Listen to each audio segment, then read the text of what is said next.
Transformed sinusoidal functions. Now in these set of videos I have taken some examples which you will normally see only in the test papers, and some of you can make mistakes. The whole idea here is to learn things so that you can get 100% in your test. And let's look into the question. You'll realize what I'm trying to say. The question is state transformation in the order and sketch. The function given to us is y equals to minus 3 sine of 2x minus 30 plus 1. Well, you can pause the video, answer, and then look into my solution so that you can compare where we could go wrong, right?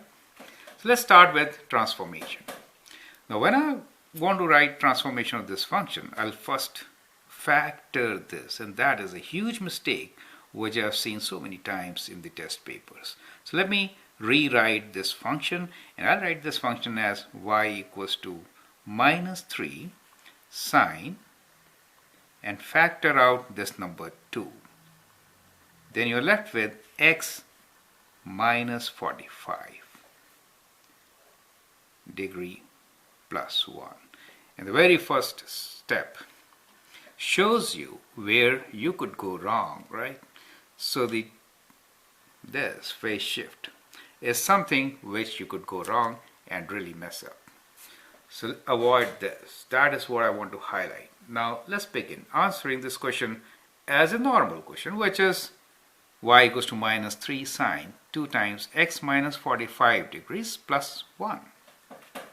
Now whenever you write transformations, it's a good idea to start from inside out and take stretches and compressions first. So this number 2 gives you horizontal compression by a factor of half. Let's write that down first, right? So that is, first we have horizontal compression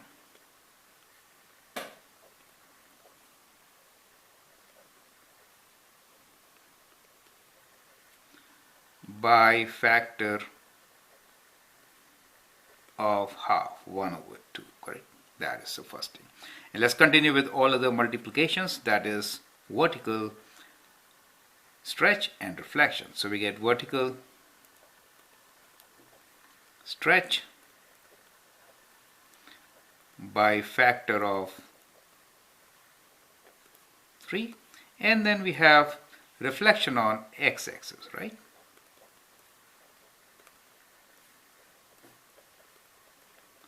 So we are done with the product or division part, right? Now let's get into translation. So we can translate 1 unit up and 45 units to the right. So it's 1 unit up, and then we'll have 45 degrees to right. So these are translations, and that is how you can describe the transformation of your function. Now once we have described the transformation, then we can always sketch it.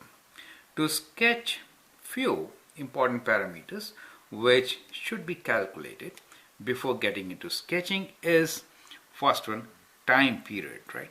So that is what is very critical. So always calculate time period. So I'm really giving you practical steps to do your work, right? Time period is calculated from this value k in normal cases 2. So now we have horizontally compressed by a factor of half. That means normally 360 degrees is your time period. Now it has become half of that, right? So the time period t is equals to 360 degrees divided by 2, which is 180 degrees. Well, those of you who are using radians, for them will be 2 pi divided by 2, or pi radians, correct? So that is the time period for you. And now we know amplitude, axis, and all. You can easily read from here, so I'm not writing them down. So let me now show you how to sketch it.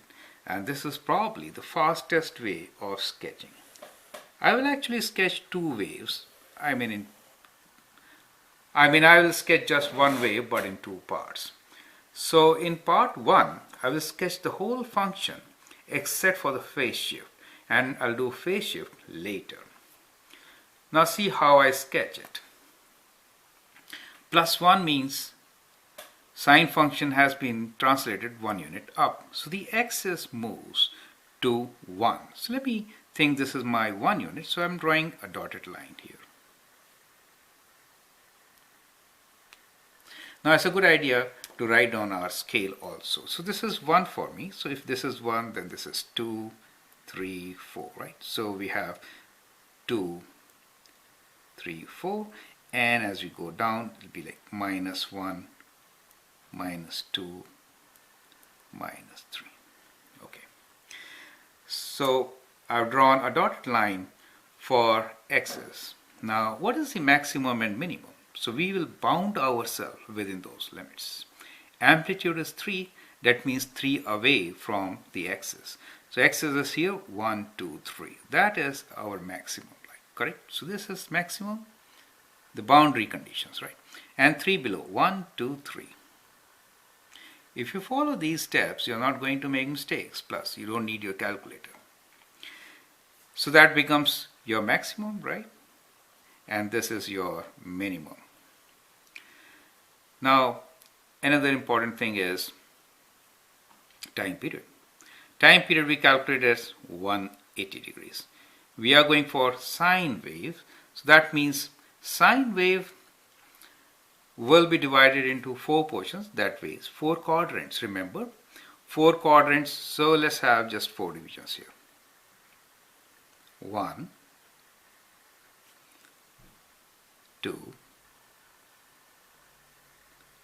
3, and 4. So we have 4 divisions here. So we'll say, well, on this scale is 180. So I'm assuming I've already done that first part, which is compression, and trying to keep it slightly bigger so that you can see it very clearly. So in this scale, I have 180 here, right?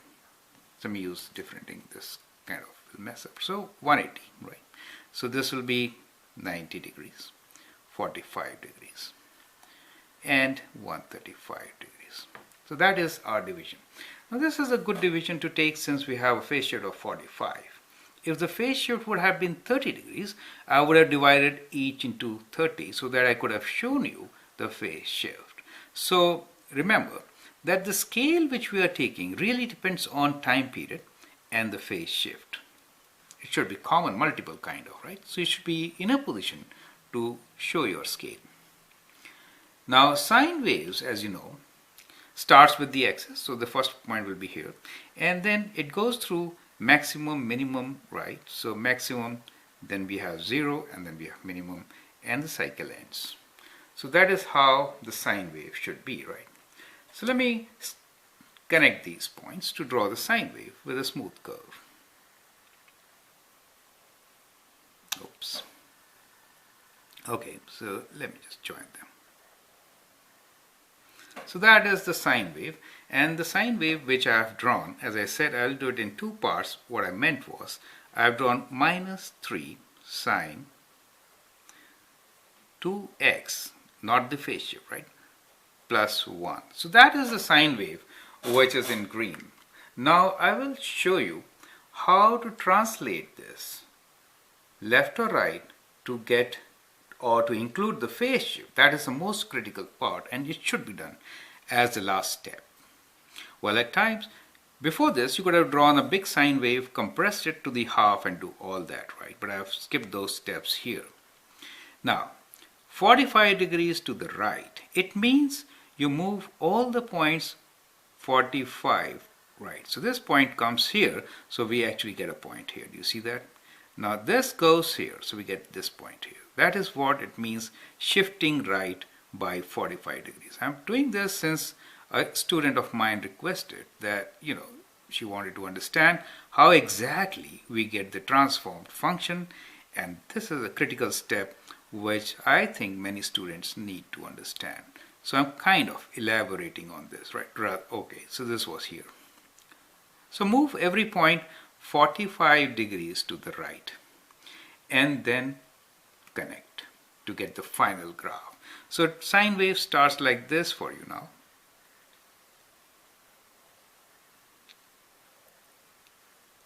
That's how it is. So it starts at 45, do you see that? And it will end at 180 plus 45. Do you see that? So now I've drawn y equals to minus 3 sine of 2x minus 45 degree plus 1. So it's very important to show these points, right? So 180 plus 45 gives you 225. So it's kind of going out of my scale. I'm writing 225 degrees there, right? So it starts from 45 and ends at 225, right? That is how it should be drawn. I hope you understand and appreciate how to sketch one cycle of the given function.